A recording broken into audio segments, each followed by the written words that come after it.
వేడివేడిగా మిర్చి చిట్టి బజ్జీలు ఎలా తయారు చేయాలి వీడియోలో చూపిస్తాను.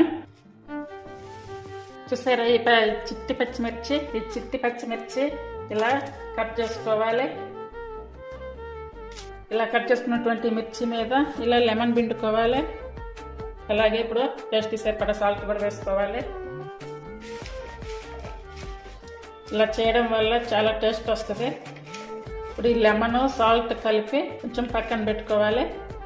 ఇప్పుడు ఒక బౌల్ తీసుకొని మనకి బజ్జీలు సరిపడా దోసపిండి తీసుకోవాలి. 1 స్పూన్ శనగపిండి వేసుకోవాలి. అలాగే టేస్ట్ సరిపడా సాల్ట్, 1 స్పూన్ వాము వేసుకోవాలి. వాము ఇలా చేతిలో వేసుకొని ఇలా నలిపేసుకోవాలి. 1/2 స్పూన్ పెప్పర్ పౌడర్. ఇప్పుడు ఇదంతా కలిసి ఇలా కలుపుకోవాలి. అలాగే కొంచెం లైట్గా వాటర్ కూడా వేసుకొని మన బజ్జీల పిండి లెక్క కలుపుకోవాలి.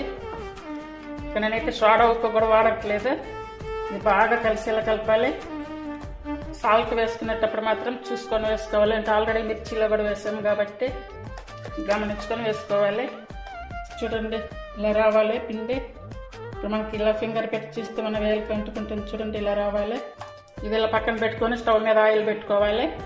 స్టవ్ మీద ఆయిల్ వేడవుతుంది. ఈ లోపు మిర్చీలన్నీ కూడా ఇందులో పెట్టేసుకోవాలి.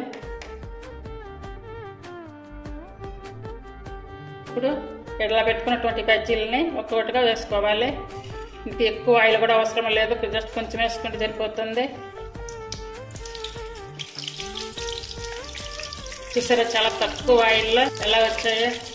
ఇది చిట్టి మిర్చి కాబట్టి చాలా తక్కువ ఆయిల్ పట్టుకుంటే మధ్యలో ఇలా తిప్పుకోవాలి. ఇలా వచ్చాక తీసుకోవాలి. ఇలా వచ్చాక తీసుకొని ప్లేట్లో వేసుకోవాలి. ముందుగా మిర్చికి లెమన్ సాల్ట్ కలిపి చేసినటువంటి బజ్జీలు ఎంత టేస్టీగా ఉంటాయి. స్నాక్గా చాలా ఉపయోగపడతాయి. అందరు ఇష్టపడతారు. వేడివేడిగా మిర్చి చిట్టి బజ్జీలు చాలా టేస్టీగా ఉంటాయి. అందరు ట్రై చేయండి. Thank you for watching.